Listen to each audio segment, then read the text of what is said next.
नमस्ते बच्चों, आज हम एक विशेष बिंदु पे चर्चा करेंगे कि जो इस वर्ष कक्षा 10 के लिए हमारा सिलेबस चेंज हुआ है, तो हमारा जो प्रश्न पत्र होगा वो किस तरह का होगा। तो हम देखते हैं कि माध्यमिक शिक्षा बोर्ड राजस्थान अजमेर ने हमारा कक्षा 10 के लिए किस तरह का मॉडल प्रश्न पत्र निर्धारित किया है, जो केवल इसी सत्र के लिए बोर्ड परीक्षा के लिए है। आप इस चैनल को लाइक, शेयर एवं सब्सक्राइब जरूर करें ताकि आने वाले सभी वीडियोज़ जो बोर्ड परीक्षा के लिए हैं वो आपको मिल सकें। आइए देखते हैं, आज हम माध्यमिक परीक्षा 2021 के लिए मॉडल प्रश्न पत्र, विषय है हिंदी।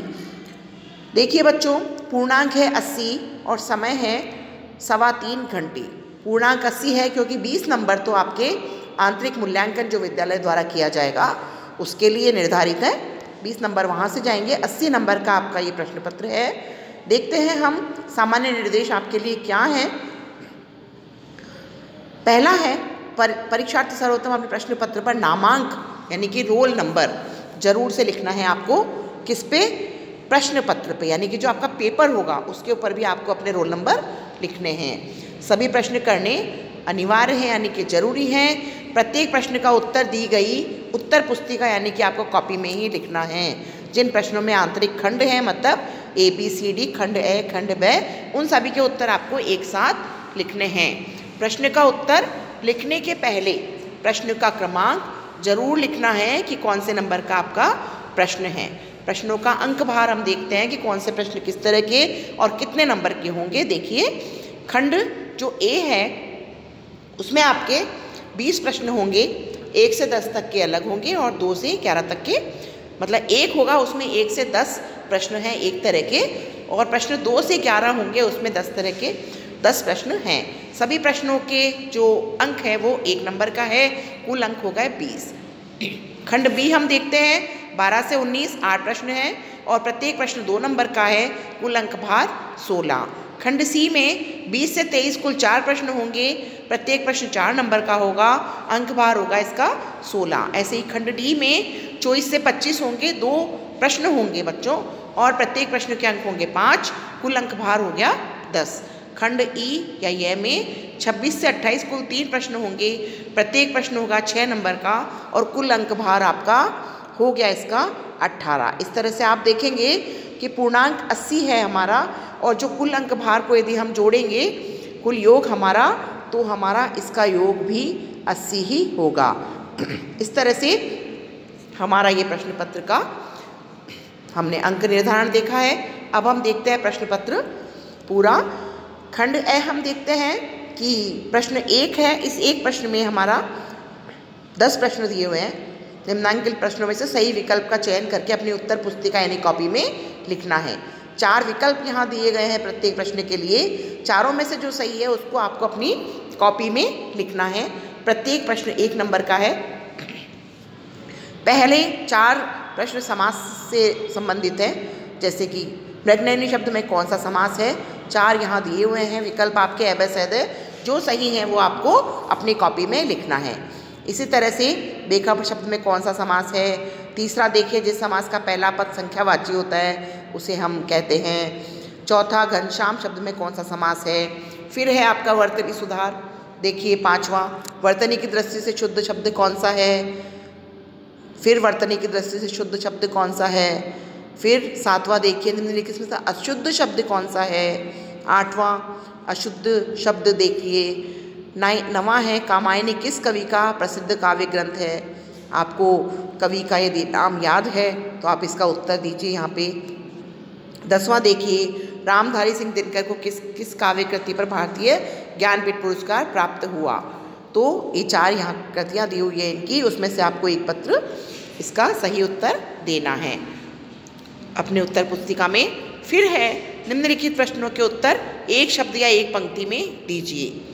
ये हमारा प्रश्न क्रमांक 2 से 8 तक सभी प्रश्न 1-1 नंबर के हैं। कुल 10 प्रश्न हैं, वो भी 1 में 10 थे हमारे, 10 नंबर हो गए। अब हमारे 2 से 8 तक सभी प्रश्नों का अंक भार 1-1 है। देखते हैं किस तरह का है ये। प्रश्न 2, सूरदास के एक प्रामाणिक काव्य ग्रंथ का नाम लिखिए। ये एक प्रश्न का उत्तर है बच्चों आपका। आप इसको सही लिखेंगे तो आपको 1 नंबर मिलेगा। इसी तरह प्रश्न 3, लक्ष्मण के व्यंग्य वचनों से किसकी क्रोधाग्नि बढ़ रही थी। रानी लक्ष्मीबाई बचपन में कौन सा खेल खेलती थी? त्रिपिटक किस धर्म का प्रमुख ग्रंथ है? ईर्ष्या से बचने का उपाय लेखक ने क्या बतलाया है? बाल की खाल निकालना मुहावरे का अर्थ लिखिए। पर उपदेश कुशल बहु तेरे लोकोक्ति का अर्थ लिखिए। इस तरह से ये एक एक नंबर के आपके प्रश्न हैं। आगे देखिए, दिए गए प्रश्नों में रिक्त स्थान की पूर्ति कर उत्तर पुस्तिका में लिखिए। ये भी आपका 1 नंबर का प्रश्न है कि खाना, इसमें आपको रिक्त स्थान पूर्ति करनी है और फिर आपकी कॉपी में आपको लिखना है मृदुल वसंत जीवन के खालिस्तान पड़ाव का प्रतीक है। ईर्ष्या की बेटी का नाम खालिस्तान है। सुनहले सूर्योदय और सूर्यास्त की भूमि खालिस्तान है। इस तरह से आपका ये पूरा 20 प्रश्नों का खंड ए पूरा हो गया है 20 नंबर का। अब देखते हैं हम खंड ब। इसमें किस तरह के प्रश्न आ रहे हैं हमारे? इसमें बच्चों अति लघुत्तरात्मक प्रश्नों के उत्तर आएंगे और हर प्रश्न आपका 2 अंक का होगा। देखते हैं हम प्रश्न 12। अभी न होगा मेरा अंत कविता का केंद्रीय भाव लिखिए। दूसरा, आगे देखते हैं, सूरदास पाठ के आधार पर राधा कृष्ण के मध्य हुए वार्तालाप का सारांश लिखिए। सारांश मतलब सार, जो उनके आपस में बात हुई उसका आपको बहुत संक्षिप्त रूप में उसको लिखना है, सारांश लिखना है। प्रकृति पद्मिनी की अंशुमाली प्रभु कविता में अंशुमाली शब्द किसके लिए आया है और क्यों? किसके लिए आया है लिखेंगे तो 1 नंबर मिलेगा। क्यों, कारण बताने पे आपको 1 नंबर फिर से मिलेगा। इस तरह से 2 नंबर आपको पूरे मिलेंगे। रामधारी सिंह दिनकर ने ईर्ष्या से बचने के क्या उपाय बताए हैं? कोई 2 उपाय लिखिए। दोनों उपाय बताने पे आपको बच्चों 2 नंबर मिलेंगे। आखिरी चट्टान निबंध का लेखक एक टीले से दूसरे टीले पर क्यों पहुंचना चाहता था? ईदगाह कहानी के किस पात्र ने आपको सर्वाधिक प्रभावित किया है और क्यों? बाजी मारना मुहावरे का अर्थ सहित वाक्य में प्रयोग कीजिए। पहले आप अर्थ बताएंगे तो आपको 1 नंबर मिलेगा, फिर आप वाक्य प्रयोग भी करेंगे तो आपको 1 नंबर और मिलेगा। इस तरह से पूरे 2 नंबर आपको मिलेंगे। यदि आप केवल अर्थ लिखेंगे तो आपको 1 ही नंबर मिलेगा और यदि आपने केवल वाक्य प्रयोग कर दिया तो भी आपको 1 ही अंक मिलेगा। डूबते को तिनके का सहारा लोकोक्ति का अर्थ सहित वाक्य प्रयोग कीजिए। अर्थ भी लिखना है और वाक्य प्रयोग भी करना है। अब हम देखते हैं खंड स। खंड स में देखिए प्रश्न हमारा 20। निम्नलिखित अपठित गद्यांश को ध्यान पूर्वक पढ़कर दिए गए प्रश्नों के उत्तर लिखिए। अपठित गद्यांश है, इसका मतलब अभी आपके कोर्स में ये नहीं है लेकिन आपने कहीं पढ़ा हुआ तो है, अभी आपके कोर्स का नहीं है ये। तो इस तरह से आपके अपठित पद्यांश आएंगे। पद्य के अंश मतलब कोई भी आपकी कविता है, कोई कवि कृति है, काव्य कृति है, उसका ये आएगा अंश, उसको आपको लिखना है। तो देखिए कौन सा है हमारा। चाह नहीं मैं सुरबा ला के गहनों में गूंथा जाऊं, चाह नहीं सम्राटों के शव पर हे हरि डाला जाऊं, चाह नहीं देवों के सिर पर चढ़ूं भाग्य पर इठलाऊं, मुझे तोड़ लेना वनमाली उस पथ पर देना तुम फेंक, मातृभूमि पर शीश चढ़ाने जिस पथ पर जाएं वीर अनेक। अब देखिए यहाँ पे हमारे 4 नंबर के इसमें प्रश्न आए हैं। उपयुक्त काव्यांश का उचित शीर्षक लिखिए। 1 नंबर का प्रश्न है रेखांकित शब्द इठलाऊं, इसका अर्थ बताना है, 1 नंबर का है। और उपयुक्त काव्यांश की मूल संवेदना लिखनी है। इस काव्य जो अंश है हमारा, इसमें कवि की मूल संवेदना क्या है ये लिखनी है आपको, ये 2 नंबर का है। अथवा यदि आपको ये नहीं आ रहा है तो इसमें दूसरा एक पद्यांश और दिया हुआ है। निम्नलिखित पद्यांश को ध्यानपूर्वक पढ़कर दिए गए प्रश्नों के उत्तर लिखिए। पद्यांश देखिए, फूलों की राह पुरानी है, शूलों की राह नई साथी।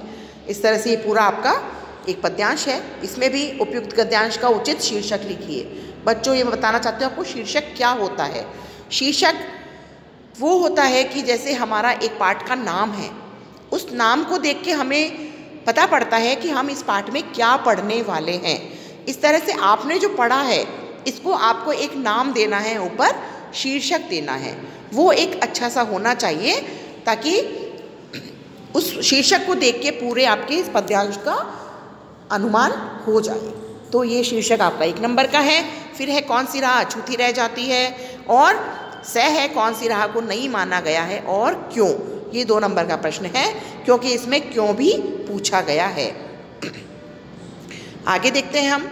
निम्नलिखित लघुत्तरात्मक प्रश्नों के उत्तर दीजिए। अब हमारे लघुत्तरात्मक प्रश्न है ये कि लक्ष्मण परशुराम संवाद प्रसंग के आधार पर लक्ष्मण के चरित्र की विशेषताएं कीजिए, लिखिए। 4 नंबर का प्रश्न है बच्चों ये। जो उनका संवाद था उसके आधार प्रसंग वो है लक्ष्मण परशुराम संवाद, और उसके आधार पे आपको उनके चरित्र की विशेषताएं लिखनी है, लक्ष्मण के चरित्र की पूरी। तो ये 4 नंबर का है। अथवा यदि आपको ये नहीं आता है तो भ्रमर गीत प्रसंग के आधार पर गोपियों के कृष्ण के प्रति उनके प्रेम का वर्णन आप कर सकते हैं। प्रश्न 22 हम देखते हैं। ईदगाह मुंशी प्रेमचंद की बाल मनोविज्ञान को चरितार्थ करने वाली एक प्रतिनिधि कहानी के आलोक में अपने विचार लिखिए। कि ये देखना है कि ईदगाह में मुंशी प्रेमचंद ने बाल मनोविज्ञान को किस तरह बताया है, किस तरह चरितार्थ किया है, इसमें आपको अपने विचार लिखने हैं। 4 नंबर का ये प्रश्न है। अथवा द्विवेदी जी ने महिला शिक्षा के समर्थन में कौन कौन से तर्क दिए हैं, वो सारे तर्क आपको लिखने हैं पाठ के आधार पर। जो आपने पाठ पढ़ा है उसके आधार पर आपको वो तर्क लिखने हैं। इस तरह से हमारे 22 प्रश्न हो गए हैं। अब देखते हैं हम 23वां प्रश्न। निम्नलिखित साहित्यकारों का जीवन एवं कृतित्व परिचय दीजिए। भी 4 नंबर का प्रश्न है आपका। अब इसमें 2 आपके साहित्यकारों के नाम हैं, जयशंकर प्रसाद अथवा भारतेंदु हरिश्चंद्र। जो भी आपको अच्छी तरह से आता है आप उसका पूरा जीवन और कृतित्व का परिचय, कृतित्व यानी कृतियों का परिचय, जो उनकी कृतियाँ हैं, उन्होंने जो जो लिखा है उनका परिचय आपको देना है। 24वां प्रश्न है हमारा। 5 आपको यहाँ सांकेतिक चिन्ह दिए हुए हैं, तो उपयुक्त प्रदर्शित यातायात चिन्हों का सांकेतिक अर्थ बताते हुए इनका विश्लेषण भी कीजिए। 5 यहाँ आपको चिन्ह हैं, यातायात चिन्ह, इनका आपको पहले अर्थ बताना है कि इनके संकेत जो है इनका क्या अर्थ है, और फिर उनका विश्लेषण भी आपको करना है। ये यदि नहीं आ रहा है आपको तो अथवा यातायात साधनों के संचालन नियमों का पालन करना क्यों अनिवार्य है, सही प्रकार से यदि वाहन न चलाएं तो होने वाली समस्याओं और दुर्घटनाओं पर प्रकाश डालिए। इस तरह से आपका अथवा वाला भी आप कर सकते हैं। प्रश्न 25 हम देखते हैं। स्वयं को जिलाधीश गया, आपको अपने आप को गया का कलेक्टर मानना है, जिलाधीश मानना है, मानते हुए अपने जिले के समस्त राजकीय व गैर राजकीय विद्यालयों के संस्था प्रधान को आपको एक पत्र लिखना है जिसमें अपने विद्यालय में गांधी जी की 150वीं जयंती मनाने के आदेश दिए हों। अथवा स्वयं को उदयपुर निवासी अर्पिता मानना है और अपने जिला पुलिस अधीक्षक को सुरक्षा संबंधी पत्र लिखना है कि आपके मोहल्ले में बाहरी लोगों द्वारा संदेहास्पद गतिविधियां की जा रही हैं, उनका उल्लेख आपको करना है। आगे देखते हैं हम खंड ये कि दिए गए बिंदुओं के आधार पर निम्नलिखित में से किसी एक विषय पर 300 शब्दों में आपको निबंध लिखना है। देखिए, भारतीय संस्कृति में पर्यावरण संरक्षण, इसके आपको 4 यहाँ बिंदु दिए हुए हैं। इन्हीं बिंदु के आधार पर आपको इस निबंध का विस्तार करना है।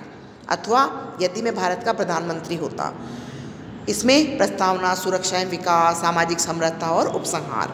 अथवा इंटरनेट हमारा वरदान है या अभिशाप है, इस पर हम कर सकते हैं। अथवा इसकी आपको ये दी हुई है, देखिए 4 पॉइंट्स। दैनिक जीवन, इंटरनेट के विविध क्षेत्र, इंटरनेट के सकारात्मक नकारात्मक प्रभाव और उपसंहार। अथवा बेटी बचाओ बेटी पढ़ाओ। तो बच्चों ये इस तरह से 5 आपको निबंध हैं, इनमें से आपको एक जो आपको बहुत अच्छी तरीके से आता है उसको विस्तार से वर्णन करना है इन पॉइंट्स के आधार पे। जो आपको ये दिए हुए हैं बिंदु, इनके आधार पे आपको इसका विस्तार करना है। प्रश्न 27, निम्नलिखित पद्यांश की सप्रसंग व्याख्या कीजिए। ये आपको प्रसंग पद्यांश दिए हुए हैं, पद्यों के अंश हैं, 3 दिए हुए हैं बच्चों। इनमें से आपको जो भी अच्छी तरह से आता है वो आपको करना है। तीनों में से जो भी आता है उसकी सप्रसंग व्याख्या, प्रसंग लिखना है, मतलब कि कौन से पाठ का है, यहाँ किस में से लिया हुआ है, इसके लेखक कौन है, इसमें किस बारे में वर्णन किया हुआ है ना। तो पूरा इसमें प्रसंग आपको देना है। तो पद्यांश की जो भी आपको अच्छे से आए वो आप कीजिए। 6 नंबर का है ये प्रसंग आपका, इसमें 2 नंबर का है और व्याख्या 4 नंबर की है। इस तरह से आपको 6 नंबर इसके मिल जाएंगे। आगे हम देखते हैं, अंतिम प्रश्न है हमारा कि निम्नलिखित गद्यांश की सप्रसंग व्याख्या कीजिए। पहले पद्यांश था हमारा, पद्य का अंश था, अब हमारा गद्य का अंश है। 3 यहाँ हमारे पास गद्यांश दिए हुए हैं। इन तीनों में से जो भी हमें आता है अच्छे से उसकी हमें सप्रसंग व्याख्या करनी है। यहाँ भी आपका प्रसंग 2 अंक का है और व्याख्या 4 अंक की है। प्रसंग आपको उसी तरह से लिखना है ये, और व्याख्या करनी है, तो आपको पूरे 6 अंक मिल जाएंगे। तो इस तरह से आप देखिए, इसमें आपको अंक लाना बहुत आसान है। प्रश्न पत्र में बहुत ही सरल तरीके से आपको मैंने समझाया है। तो आप इसे समझिए और अपने आने वाले परीक्षाओं की तैयारी कीजिए ताकि आपको अच्छे अंक मिल सके। धन्यवाद।